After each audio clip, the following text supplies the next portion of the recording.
We have the tech to get food delivered in 15 minutes, but we all have horror stories about buying tickets. The Game Time app gives fans the advantage. Get amazing tickets in just a few taps. Fees are included, so what you see is what you pay. And the Game Time guarantee means authentic tickets at the best price every time. Take the guesswork out of buying tickets to concerts, sports, comedy, and more with Game Time. Download the Game Time app and create an account for $20 off your first purchase. Terms apply. Shop the Sherwin-Williams sale and get 30% off Super Paint, Super Deck, and Woodscapes products June 12th through the 22nd. Whether you're refreshing your interior or exterior, we've got the colors to bring your vision to life. And with delivery, getting everything to your door is easier than ever. Shop online to have it delivered or visit your neighborhood Sherwin-Williams store. Click the banner to learn more. Retail sales only. Some exclusions apply. See store for details. Delivery available on qualifying orders. Dan Durston now has the most popular tents on the market. But we now live in a world that demands that the gear is now lighter, better, and increasingly innovative. Dan will share the harsh truths that exist behind the scenes for the ultralight gear that we all love.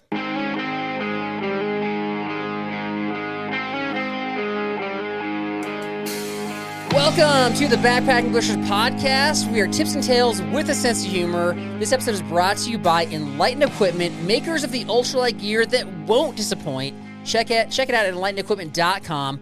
With me today is a man who thinks only fools don't use trekking poles. Jesse Manti, how's it going? I'm doing well, and that is a true statement. And with me today is the man who has a podcast who only invites me on when Canadians are on for interviews. So I don't know what's up with that, Carl, but... You're saying I don't invite you on for any other guests? Nope. Yeah. You don't like talking to me. It's like you're keeping me into my own locale. I feel like pigeonholed, you know? People believe you. People believe that. You were on with Justin Outdoors. I think that came out in January, and then you're here for Durston again, man. So I think you're cherry picking the Canadians. Yeah, you know, I'm secretly boycotting what I like to call the 14th province, the 14th province of America. So Well, I appreciate you being here. Dan's going to give us a look behind the scenes of the ultralight gear that you're buying, that we're all buying, and tell us kind of some of the things that we want to know about. Is that fair to say? Yeah, and I think he's a great person to speak to this because not only does he love and use gear like nobody else, but he's a producer. So he's going to give you the content of everything behind the scenes as a gear lover, but also a gear creator, which I think is really interesting. That is interesting, but possibly not the most interesting thing, because Jesse and I are going to run our best 3 gear ideas by him, and he's going to decide which one is most likely going to be Durston gear in the future. What's your prediction? Do you think I'm going to win, or do you think you're going to win? The only person historically that's liked my ideas, that's like a CEO of a company, Lloyd from Garage Drone Gear, he liked the tent catheter. Everybody else is just kind of like, I don't know, either they take it too seriously or they think it's dumb. So he'll probably like yours, let's be honest. Yeah, probably because I'm Canadian. Some bias there for sure. All right, Bible verse of the episode, Proverbs 16:13. Righteous lips are the delight of a king, and he loves him who speaks what is right. So are we going to get to the bottom of some things here, Jesse? Is our investigative reporting going to uncover some things for the backpacking public and open their eyes to the truth? Yeah, I believe so. I think there is probably some juicy nuggets of controversy that might even come up. Something there's a lot of people following their Durston gear, so I am sure there's going to ruffle some feathers with this. Yeah, we're pretty good at that, actually. Oh, yeah, for sure. All right, so without further ado, here we go, Dan Durston. With us today is the most famous backpacking gear maker in the world, Dan Durston. How's it going today, my friend? Hey, good. Right on. Well, thanks for coming on the show. So, according to Backpacking Magazine, you're ranked the number 2 ultralight backpacking gear company. Do you care to guess who's number 1? Is this a real thing? No. Okay. That's the important question. But if it was, you're the only person who actually asked that question. About 15% of all guests actually realize that Backpacking Magazine is not real, and so congratulations for figuring that out, but you want to guess anyway? If there was a number 1, it's got to be... I kind of think Big Agnes probably, but maybe Nemo. They're both like those are the two top dogs for. I mean, they're sort of ultralight, lightish, but I tried to pick on one that might get more of a reaction, so I picked Zpacks. oh yeah, But I had a little note saying it's probably based on like old information from COVID, so I don't think it's been updated on Backpacking Magazine for a few years. But it could be. Yeah, they do. A nice Dan, job. congratulations, man! You cracked the code there. Wow. Thank you. I've been on the Durston Gearheads Facebook group. I'm also on like a lot of ultralight backpacking Facebook groups, and I just see a lot of posts about Durston Gear. And I started kind of going through them and really tracking them. And I noticed like half of the posts, or about half the posts, have like tents set up in their backyards, or people that are taking their packs for like test hikes. They're talking about how they're fiddling with the gear, or they're talking about gear they're planning on buying. But it seems that like half of them aren't actually using their gear on backpacking trips. Mm-hmm. Yeah. Do you think a significant percentage of gear buyers are actually fake backpackers? Ooh.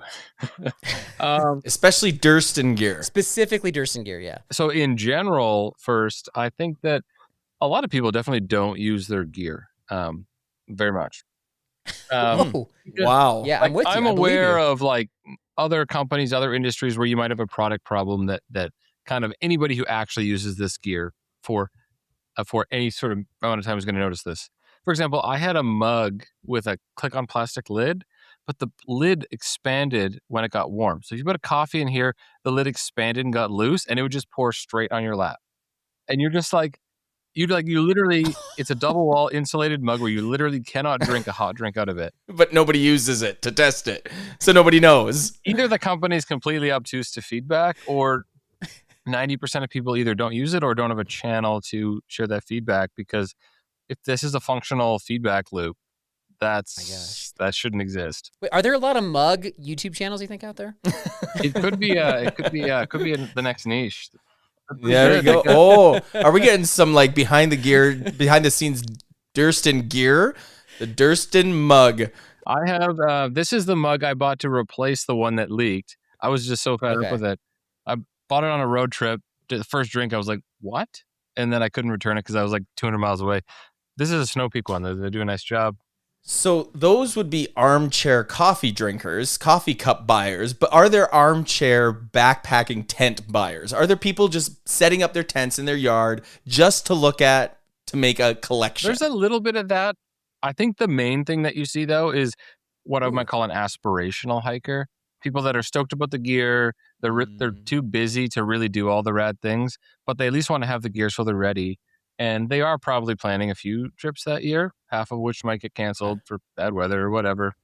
They have good intentions of using the gear, but certainly I think a lot of people only get out a few nights per year. Jumping right into another question, something that a lot of people don't realize is some of the stuff that goes on behind the scenes as a gear manufacturer, gear designer. I'm sure people are curious, what are 3 kind of main things that people who are buying your gear or buying backpacking gear in general might never know about what's going on behind the scenes, some of the hidden secrets behind Durston or behind being a gear manufacturer in general? That's a fun one. There's a ton that goes into it. It's a bit of a black box that I'm just sort of stumbling into because I don't have a background in gear design. I'm a biologist, and I was working in that until 4 years ago. And I didn't even mean to start a company. And I was contacted by just out of the blue by like, hey, we're looking for gear designs. And I was like, oh, do this. I was making my own gear, but I was never intending to make gear. So I just stumbled into this, and then we're very much in the outside of everything because we're just here in the Canadian Rockies doing our thing. I have no idea how other companies handle kind of anything. We're just trying to figure it out. But we definitely do through the kind of trial by fire of the whole thing. We've learned a lot. The first thing that is sort of interesting to people is, I think, would be the timelines that go into how long it takes to bring a piece of gear to market, depending on the structure of the company. Yeah, that's a good one. So on one extreme, you're going to have what you might call a boutique brand, and they're going to be using normally available fabrics like Dyneema. You can just order it. It's at Ripstop by the roll. You could have it next week. They're not customizing the color or the fabric, or not developing the fabrics. They're buying pre-existing materials, and then they're manufacturing that in-house. And so you could order the materials, manufacture in-house, and you could have that product in like 2 weeks. when something new comes out, they could have like a new material in a finished product in a very short amount of time. Wow. On the other extreme, you've got these huge corporate brands that are doing everything from like materials development, which can be years to get a fabric going. Like Big Agnes has a new fabric this year. Nemo has their Osmo fabric. Gossamer Gear just has a new fabric coming out. Those fabrics, like you talk to the mills, you tell them what you want. They come back a month later, you change it. They need 3 months to make the weave. It goes on for a year maybe before you're even really at something that works. That's for a whole new fabric. So that's just a year of fabric specs back and forth, or is that samples coming back and forth over the seas? They would typically, if you want something truly new, so you can go, there's a big fabric fair in Portland, Oregon. You can go, all the companies are there and you can see their catalogs basically. But you might say, okay, we like that fabric, but we want a different ripstop and it's a little bit too heavy or light and we want a different waterproof coating or more silicone. So they're probably going to send you the first sort of off-the-shelf version. You're going to look at it. Maybe you're going to make a prototype and then you're going to say these things. If they need to actually remake what's called the grige, it's like the naked woven material, undyed, uncoated, just the raw weave. It could take months for that. And then it might not be right. Like it might be too loose and the fabric's too stretchy. So you then you spend months redoing it. Part of it's just because these mills, you're not their top priority. So there's a fabric fair in Portland, Oregon that has, so you're like shopping fabrics. I imagine that it's not just like, backpacking brands. It's got to be other types of industries that are involved in that, right? Yeah, it's nuts. It's like I went for the first time about 8 months ago. I showed up for day 2 of 2, like in the afternoon. So the last 25%, thinking like, I just need I'll walk around for an hour. And I was like, 1,000 fabric companies here. Wait a minute. So you go to a fabric table, and what do these companies, do they have like these little tchotchke things they give out for free, like pens or like little pieces of fabric or or like candies, or what do they give? Or is it higher end than that? Yeah. They have candy there. They do. Okay. Candy is the universal now language at fairs. Yeah. So for these big companies, they're going to start working with these partners. It might take a year to do the fabric. Then they're prototyping the product. They iterate. It takes months. And then if you're a company selling through retail, you're often presenting your product line to the retailers the year before, like maybe in the fall or summer.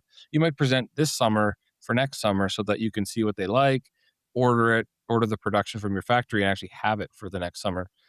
So unlike something like Arc'teryx, some of them are working up to 5 years in the future, which is like, how do you even plan for that, right? Wow. Right, because technology is changing, or people's trends are changing, and so what people want is just constantly changing. And so you either have to know 5 years ahead, like what you think people are going to want, or by the time you actually roll around, it's like, well, that's not really what people want anymore, right? Yeah. So like Arc'teryx, they have their big alpha jacket. They're probably, of course, they're working on the next generation, and they're probably working on colors. Just they have a whole team on color that might spend a year looking at like tones and options. And so it's wild. And that's pretty extreme how long some of those huge corporations might take, like North Face and Arc'teryx. We would be somewhere in the middle. So you're currently working on products like, from the numbers you just kind of spat out, like a year to 2 years from now. That's where your horizon is. That's for like major products. And then we would always have small things. I'll just be like, got my sticky notes here. I'm like, like I think, for example, on our tent stakes, the pull cord is black. And I'm like, we should make it red. And so it's like, talk to them about changing it to red. It's still going to take like 6 months because you have to source the cord. This is not a fabric company, obviously, but like Jetboil comes up on our show quite a bit. And I think it was like a year ago, they put out like an updated version of their Jetboil Flash. And they have these like just what I would call like minor updates, like it's easier to grab. Their, the way that you turn the fuel on is easier. Their PAs is more reliable. And I was like, this is great, but this should have been out like 5 years ago. And so what you're saying is there's potential that maybe they realized that 5 years ago and it just stinking took 5 years to get it out there. 5 years ago. Is that possible?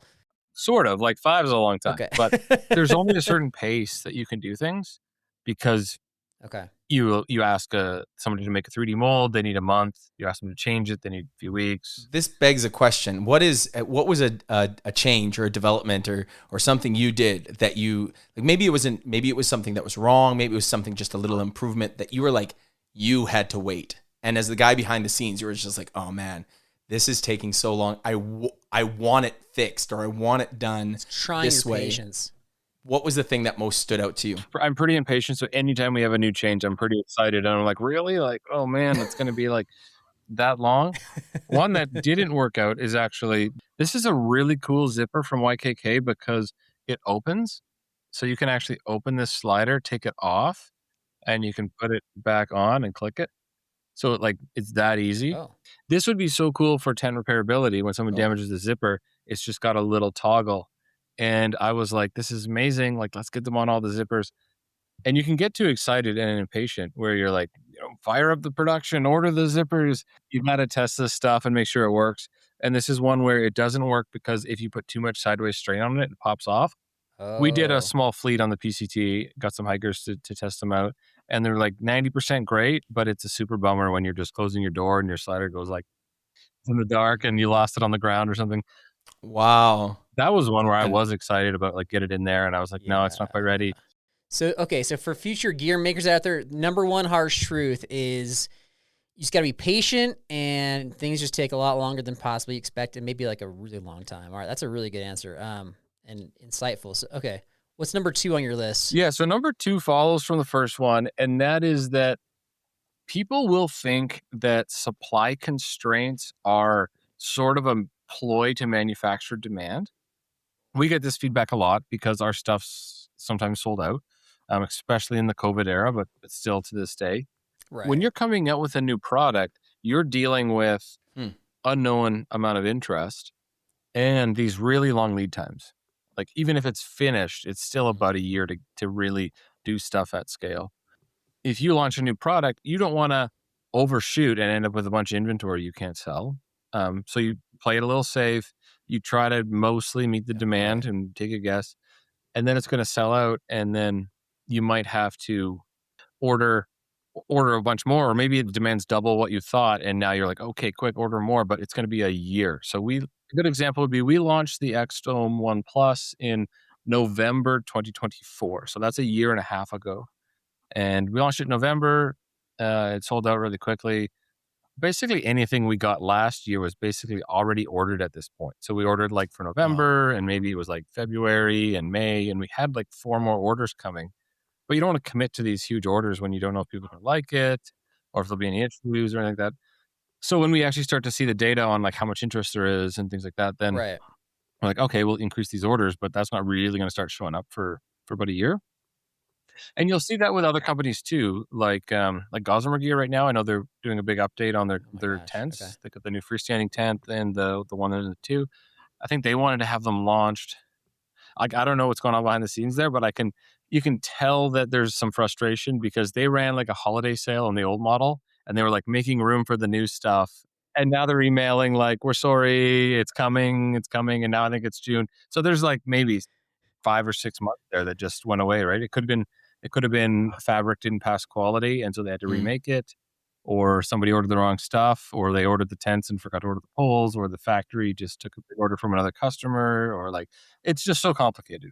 Well, I can actually help you out right now, Dan, with future endeavors, because you said you're trying to temper your expectations with what demand might be versus what how much you want to put into that. Everybody wants the new Durston Gear, so make a lot of it. Make twice as much as you think is necessary. He probably already is making twice as much as he thinks is necessary, and it's still selling out. I know. He's like, well, we're just trying to be humble. We don't know. Maybe people don't want this gear. Yes, they do. Yeah. They want all of it. They want all the gear. Yeah, so what's going to happen this year? This is I haven't really talked about this yet. But we have the new Dyneema version of the X-Dome coming out. Mm-hmm. Ooh. And we also, like Gossamer Gear, had some material issues where we weren't able to get the material we wanted on the timeline we wanted. And then as a result, our first production has been delayed by a few months. But the main thing is it's only going to be about 20% of what we tried to order. Oh, really? Wow. But that's not you. That's somebody else. We have a bunch of bigger orders coming in the fall, but the first release, which I'm hoping will be in July, is going to just be gone in a minute. Wow. No, just double the price. Well, we could, but we'd look sweet. He's Canadian. He's too nice to do that, Carl, okay? Come on. I know. That's what other companies would do. So we're going to have that in July where launch. Is this mic better now? We launch this tent. I think everyone would be really excited about it, and we would love to get everyone a tent. I'm like, and so we're gonna have to set expectations. Like we'd love to get more, but we just couldn't make more, and that's kind of what it is. But people are gonna be mad at us. Like I waited a year, and you guys are just trying to make it a gimmick, and we're not. My backyard is empty right now. Yeah. That's There's right. a big hole right in my line of Durston tents in my backyard. How am I gonna get my first pitch picture?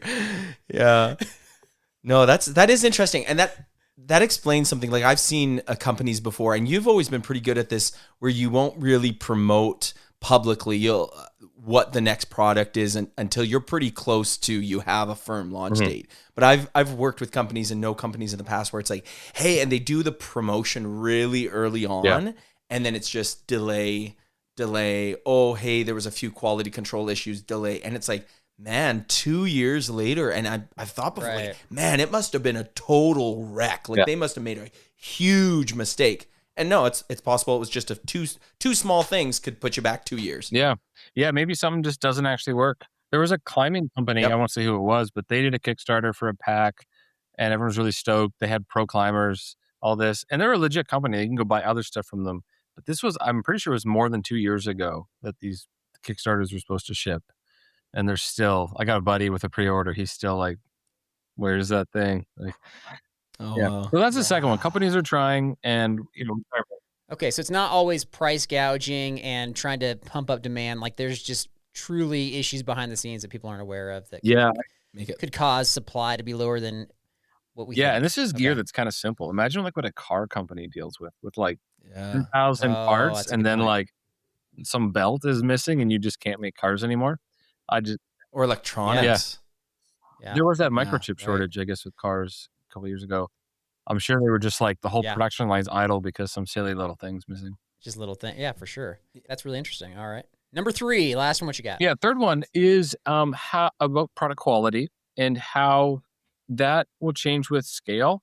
What you're going to tend to see is that everybody's going to, not everybody, but generally companies are going to look like the quality is really good when the company's small, because there just isn't very much stuff.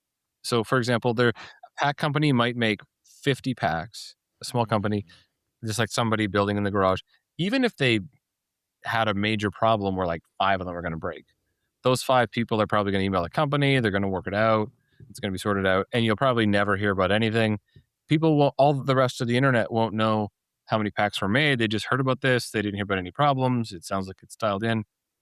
And then as you scale that up and you get bigger, if you make 1,000 packs, like if you had the same issue with 5 or 10% of them falling apart, you would have like reports everywhere.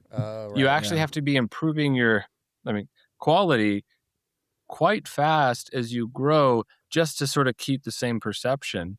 Like our quality, I'm super passionate about quality. We're always working on everything and trying to make it as good as we possibly can. And I think that like over time, we're just substantially always just making good progress on that.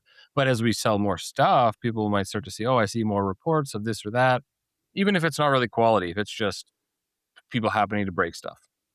And that's where I think people, the quality is like this weird multi-dimensional thing, because there's like real defects that are like legit quality problem.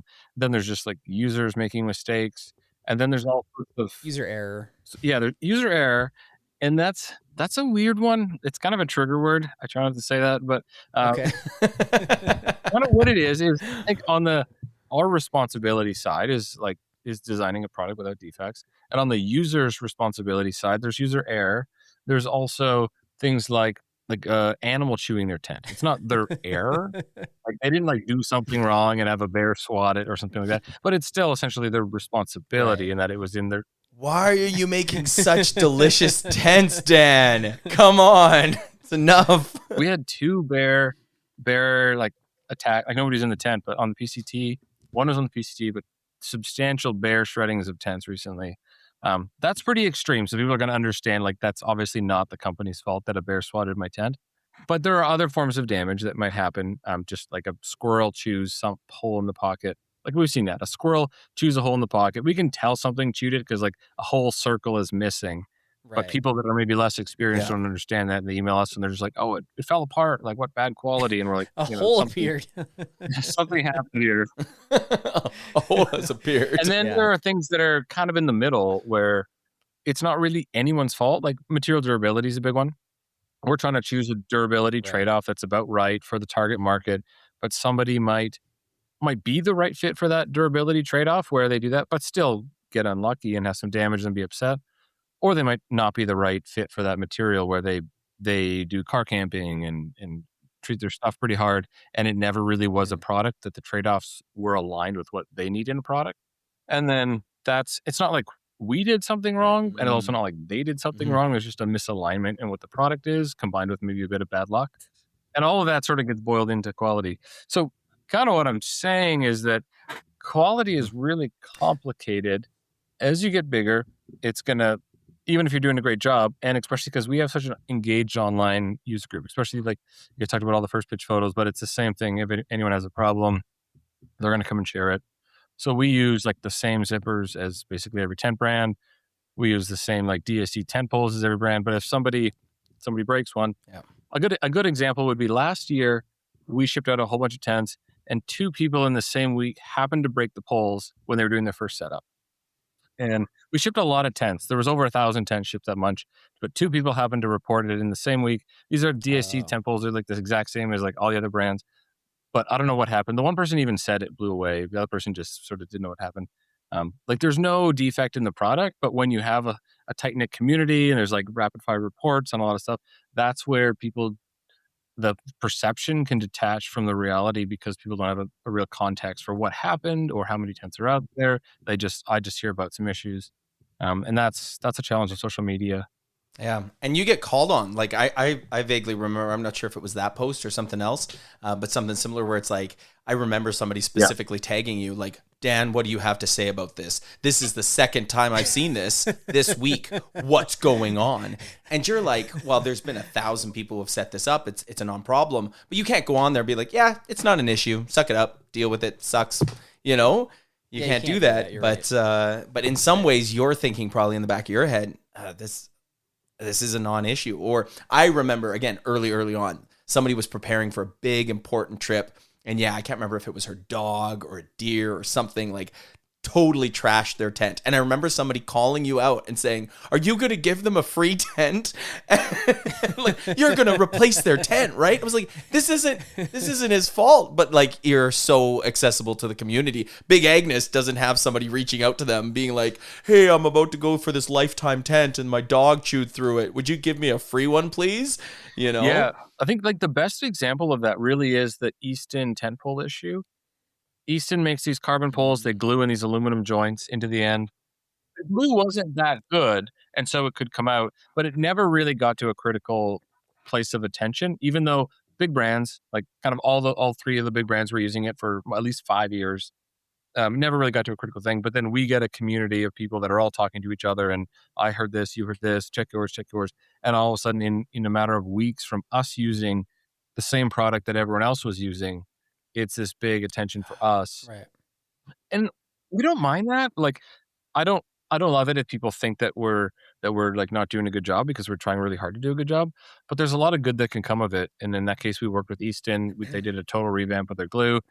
We kind of took the fall for the industry on that, even though we were the only ones that acknowledged it. One other big company has come out now, like after 5 years, and said, okay, yeah, it was an issue. But we were the first ones to say this is a problem. We replaced everybody's poles. We actually got it fixed. Now all those companies are using better poles because of you. And we were kind of the ones that got all the flack for it. But it's good. Like, we're so glad to have the community and the feedback and the support and like the passion that people have. So some of that stuff's a little stressful when you're like, oh no, there's been an unlucky streak of damage reports or something. But overall, it's such a positive to have that community. Keeping these things in mind, like there's a lot going on with just material acquisition, the wait time, and all that stuff. But that's not going to deter Jesse and I from making gear suggestions for things that should be Durston Gear in the future. So we got 3 for you. Okay. And we want to know which one you would most likely be willing to make. Okay. These are going to be brilliant. Okay. Yeah. So here we go. First one, I'll go Future. first. Jesse, you can go second. Okay. Although we now know to expect that this is probably going to take a year or two for you to make. That's fine. totally fine. It's fine. We understand. It's fine. Okay. I've got the Thurston. Ooh. It's an ultralight water bottle made from a combination of helium and recycled microplastics. When you load it in your pack, it actually makes your pack lighter. That's number one. Okay. Wow. Okay. I don't have as good of a name. I won't lie. That's a good name for a piece of gear. There's been so much discussion on here about cat hole digging, whether or not you can use pine cones, the proper depths, the widths, all these things. I want Durston Gear to solve this problem once and for all and design the self-digging cat hole. All right. That's number two. Self-digging The cat Durst- hole. All right. Number You could call three. it the Dirtson. I don't know. Anyways, There you go. the Dirtson digger. Yeah. Okay, third one is the dehydrated Durston Doritos. This is an ultralight Dorito-based dehydrated meal made from recycled Dorito crumbs. Okay. Are Doritos? Can you dehydrate Doritos, Carl? Are you trying to wreck the fun? Because I think you are. I've- I think you are. Well, I'm just saying. I'm trying to win. Yeah. And It's to just have it's the an best. alliteration. There's not a lot of D foods that would have worked with my idea Yeah. here. So, all right. Okay, sir. Which one of these three most likely? What do you think on this one? Do you want to go into the food industry? Do you want to go into the water bottle industry? Hey, water bottles right now. They're hot. They're like hot They are. hot They are. property. Or going into the doo-doo industry. Yeah. The Durston doo-doo. There we go. Yeah. Yeah. Obviously, they're all brilliant. And yeah, I'm not sure I could really offer you guys enough for these ideas. Free. What? Wait, no. Monetary compensation for sure. Yeah. Mine are always free. At least 110, right? Or something like that. Yeah. But it's huge. For the helium water bottle, I have done the math on this. And because there was like that article about what if you got a huge balloon of helium and things like that. Yeah. I've seen YouTube videos on that too. And I looked at this and I looked at any kind of hollow spaces that we would have in existing products, like our tubular pack frame. It's not a lot of air in there. You've actually So, looked into this. We've done the math. And maybe you would have some space on a trekking pole, like the tip. You could fill that. But the math is discouraging. I think on helium, it's something like maybe a helium-filled trekking pole saves you maybe 1 gram. That's So something. on a water bottle, That's hilarious. if you filled the bottle, you would get a few grams of float. But you definitely wouldn't if you just were like infusing it in the walls. You would be sub-gram, which would be should be hard. Sub-gram. I love how serious you're taking this. It would be hard. I love the idea of it though, because like the thought of like it's one of those things where conceptually it's amazing. Like, why don't we get something that weighs less, like a giant balloon, and make our way to zero? But you're just like, what's the elegant solution? Because you can't have a giant air balloon bushwhacking through the forest. You guys, it's the ARN pack. It's the ARN pack. I know this goes from before we got to. If you just start strapping helium balloons all around you, walking Bubble Boy through the woods, it's got to save something. Yeah, or just stay above tree line. That's another solution too. Yeah. So I think that on Float the above bottle, tree line. your kind of benefit to cost ratio is going to be a bit prohibitive. Sorry, Carl. Bad idea. I'm also scared of the Doritos because I don't think we would ever do food because the food safe regulations are just scary to me. Somebody's goes moldy and you're getting sued, or you didn't get that dehydration setting quite right. I think Doritos are already dehydrated, so I'm not sure you would dehydrate them again, but maybe you could. Yeah. Again, not a great answer, Carl. I think probably there's something here on the self-digging cat hole where I think so. A couple of things. I don't have like the solution in mind, but a couple of things that come to mind are some of these camp chairs where they don't put the proper size feet on the chair and they like punch in. You could always have this like toilet chair that you sit on and it stamps a hole, and then maybe you like open a cover and you just like sit right on the chair. Wait, as you recline back, it's scooping.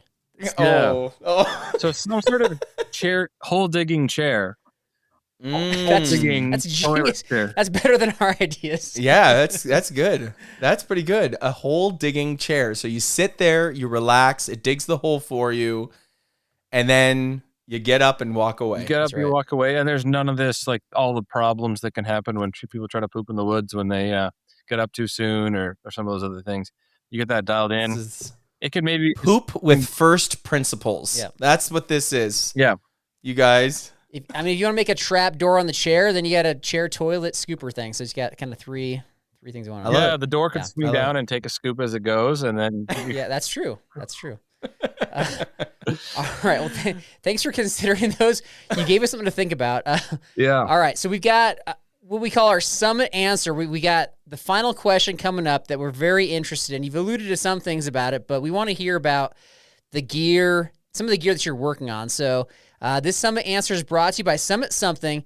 Let's be honest, if you're still bringing a beat-up cardboard sign to the summit, it's time for an upgrade to your gear list with something that's probably missing. Summit Something makes ultralight, packable summit flags designed for hikers and climbers who want to capture the moment and keep it forever. I'm going to personally be bringing one to Quandary Peak here in Colorado later this month, and as soon as my son and I make the summit, it will go on his bedroom wall as a keepsake. You can get a summit flag for all sorts of peaks at summitsomething.com. If you're looking for a sign, this is it. I got one right here. By the way, the guy from Summit Something, so Steve Myers, he actually met you one time, was super excited that you're on the show. Like he was so excited about that. Yeah. Cool. That's awesome. Yeah. Big fan of yours. Did he say where you met him? He did. At a fabric factory as he was finding out. That's right. No, fair. Fabric fair. That's what it was. Yeah. All right. So our question is, can you give us a preview of new gear that you're working on? You mentioned the Dyneema tent that's coming out. Is there any other Durston gear that we can look forward to?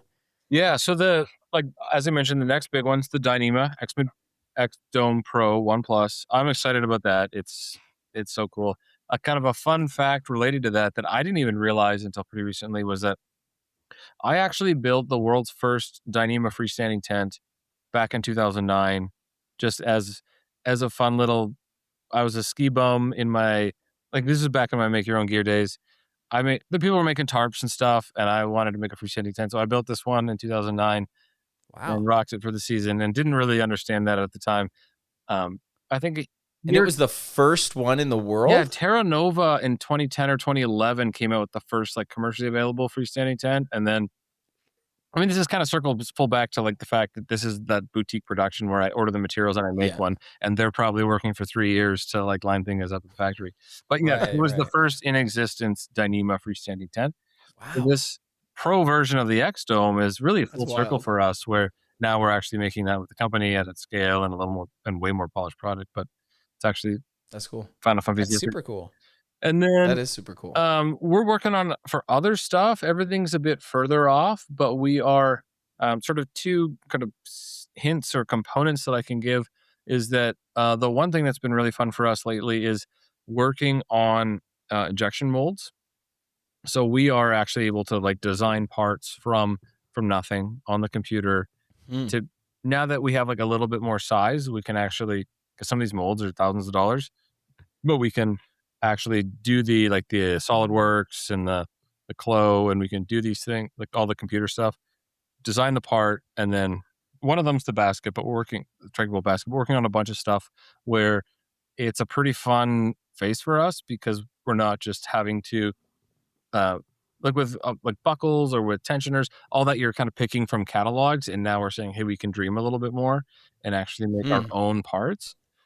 Wow, so that's great. Wow. Some of that stuff will start coming out probably in August. We'll have our first kind of new thing with our own 3D molds and parts, which is really exciting. Okay, we've got the lightning round for Dan Durston coming up right after this. All right. What would you do if your online store converted 36% more shoppers? You could take 36% more vacation. Another pina colada? Yes, please. Open a new retail location with 36% more square feet. Fantastic. Hire 36% more help. You're hired and you're hired. Shopify has the world's best converting checkout, up to 36% better than other e-commerce platforms. What you do with those extra sales is up to you. Switch to Shopify today at shopify.com/listen and get a $1 trial. Shopify.com/listen. Aprovecha los DeWalt Deals en Lowe's. Obtén gratis una herramienta DeWalt Selecta de 20 voltios max al comprar un kit de batería de 5 amperios hora y 20 voltios max selecto. Además, lleva gratis una batería adicional DeWalt de 20 voltios y 8 amperios hora al comprar una sierra ingletadora compuesta DeWalt de doble bisel de 10 pulgadas y 20 voltios max. Nuestra mejor selección está aquí en Lowe's. Válido hasta 6/24 hasta agotar existencia. Selección varía por lugar. Lightning Round is brought to you by Magnet Designs. Check out the Ultralight Alpha Joggers, one of their best sellers. They can be used as camp pants, a base layer, or even pajama pants, and they only weigh between 3 and 6 ounces. Check out these popular joggers that come in men and women's cuts by Googling Magnet Designs. All right, Dan, you got a minute to answer as many questions as you can, backpacking related or not. Typically, people answer about 7 or 8, but Jesse and then Justin Outdoors, they got up to like 13. Just wanted to give you a heads up. Wow. Come on, represent That's the right. Canadians. Okay. All right, so here we go. Timer starts after the first question. What is your biggest outdoor fear? Drowning.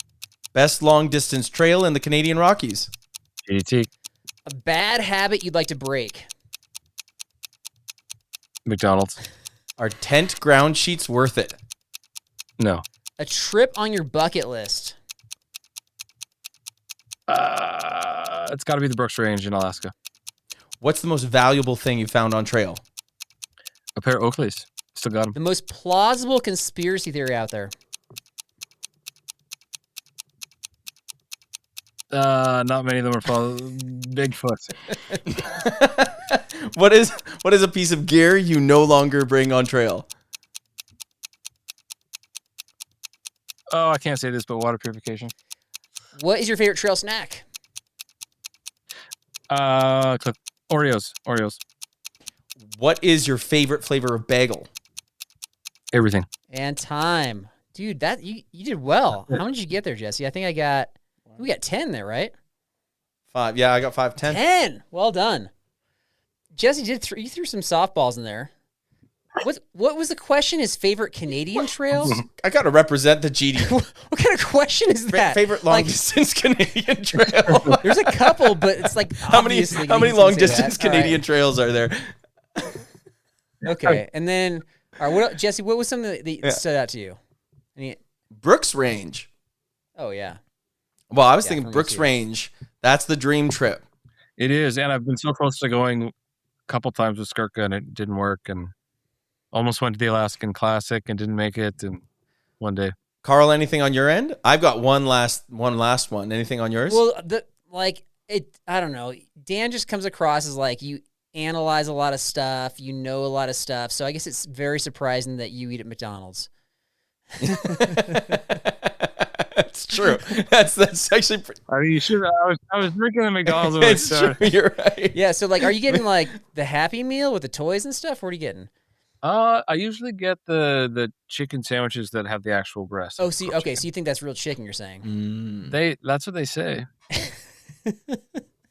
So I'm like, Have you tested it? Come around with that. I want to get to the. I think this is juicy, and I think, wow, man, there was another juicy one on there. No water purification. Yeah, I mean, you can't really say that, was- and it's not literally true. It was a lightning yeah, round that's right. answer, but what I do is I just have a pack of the pills that I will use sometimes. But I usually, like in the Rockies, when it's like snow melt and stuff, I tend to just rock it. And actually, even on the PCT, I kind of it's like I did not recommend it. I'm just it's like Do not follow this for legal reasons. We have to tell you this is entertainment purposes only. I'm just telling you what happened, not what you should do. But yeah. I would do it on the PCT.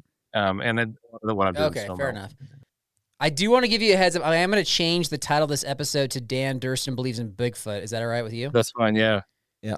Okay. For sure. Dan says water purification is a conspiracy. and hates ground sheets. That's yeah. I would just rather be a little careful than have to like have another thing to just kind of sort out. We offer them, but we kind of our recommendations like you could do it if you want, but we kind of suggest just being careful. I think Carl and I agree, but I think you're probably the one with the most authority on the podcast to ever. Yeah, we're going to reference. Cite this for academic journals on the podcast in the future. Yeah, and then we're going to get all the work. Are you like? Oh, got a hole. Dan said, and then I got a hole. Need Yeah, there need you a full go. redone. I've been using tents for decades, and I haven't gotten holes in the bottom, and so yeah, I don't know. And I've had all sorts of tents. So, Dan, man, it's been a pleasure and honor to have you on the show. Thank you everything that you're doing. Thank you for everything you're doing in the backpacking world, the thru hiking world, and continue to innovate and come out with some really cool stuff. Just really appreciate everything you do, man. Yeah, thanks, Carl. It's been fun. All right, Jesse. Dude, Dan was awesome, man. Takeaways? Well, obviously I have the best ideas. That's like, like I'm secretly waiting to be a gear manufacturer. That's what I got from this episode. Okay, so he kind of made a subtle comment about like, we're not, we referencing the gear makers or the gear producers, we're not really trying to drive up demand by like underproducing gear and having things sold out. Here's the real reason behind that.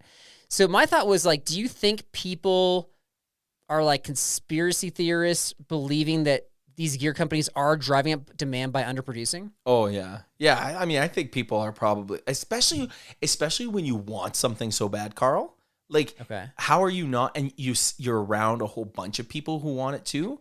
I just think it's easy for people to think they're just doing this intentionally. They're just driving up. It's like gas prices, Tesla cars. Did you guys have a Tesla shortage? There's a bunch of Canadians who wanted to buy Teslas, and they were like 2-year waiting times.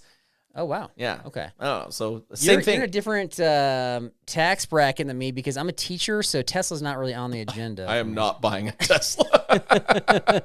I'm a pastor. So I have no idea. No, I just remember hearing about people talk about it, and again, same controversies. Oh, they're just doing this to try to drive up the prices. This is just...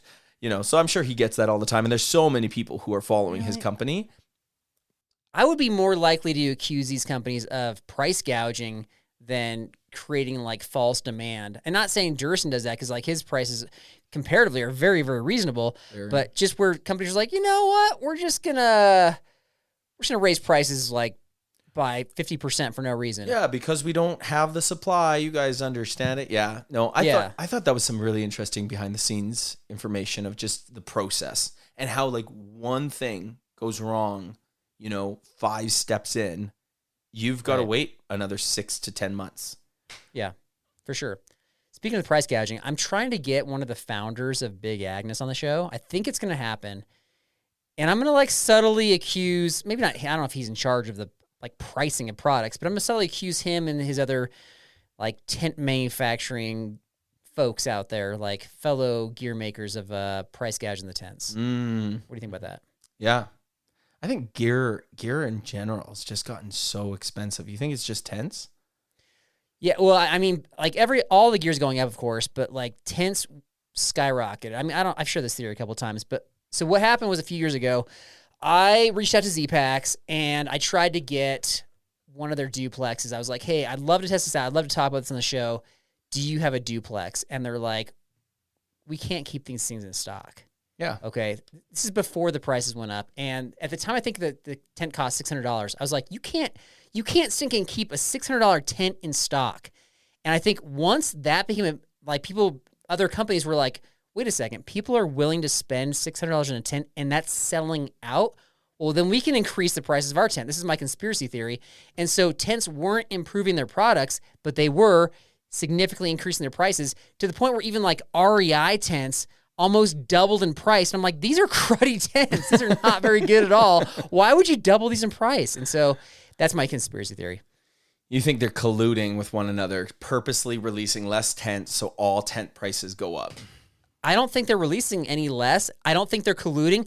I think they all figured out we can just double our price. And it wasn't double, but it was like 50% increase, and people are willing to pay this. This is proven out with the Zpacks tent. You know what's crazy is that this, back to Durston, I remember early years, I had already gotten my tent, but it was probably the release after that. And the day that the tents were shipped and people started like, oh, we got it, we're getting our tents. Somebody took their tent and put it on eBay for $1,200. It was like a $300 tent. I think it was even less than that. The X-Mid one person was, I can't remember the price, but, and I'm paying Canadian, so I can't remember. But then they listed it on eBay for $1,200, like 4 times the price. And I sell it? remember the community was all upset, and it sold. What? Yeah, well, I don't know. Maybe they took it off, but it was like, it was on there for a couple of hours, and then it was gone. And it's pretty crazy to think that, like, there's people who are willing to buy it. But I mean, that's shady. And I don't think, obviously, that's not Durston's fault. That's just shady people who are like, oh, I'm going to buy 2 of these tents that are really hard to get and list one online. I don't know if it's shady. It's just, I mean, that's how the market, that's like how ticket sales work, right? That's but that is shady. It's not nice. It's not nice. And I'm a Canadian. Legal. I like nice things. Yeah, Carl, it's just legal. okay? Yeah, it's unfortunate, but that's, anyway. Okay. So we'll see. We'll see what he has to say about that. Are you secretly admitting that it was you? You're the person who buys these tents and then bootlegs them on eBay for way more than they're worth? I wouldn't be against it. But yeah, actually, if you want eBay tips, like you could go and look. I mean, at the time, you could have looked to see if something sold versus the product's ended. It'll sell whether it'll say like completed listings. Just eBay tip. Nobody cares. All right, sorry. Moving on. So thanks to Durston for coming on the show. Like, I just have a lot of fun talking with him, and it's fun to share that with you because I know you're a big fan of his as well. Yeah, awesome guy. Just great conversation. Yeah, and just a good dude too. Yep. So, okay, couple tidbits. All right, Patreon, we got some bonus episodes coming out if they're not already out. So check those out. Patreon keeps our show going. It'd be an honor to have you join the Patreon family. And the other thing is, like, it's summertime now. We got our weekly Bible study going. If you want to be a part of that, it's just come when you can. Thursdays, we meet virtually, and I can put you on the email list, so just go ahead and reach out. Email's in the show description. Please subscribe if you guys are interested in getting your first cat hole digging camp chair. And remember, folks, animals that don't tell the truth are lying. Have a good week and God bless. That's not even worth it. I want to fly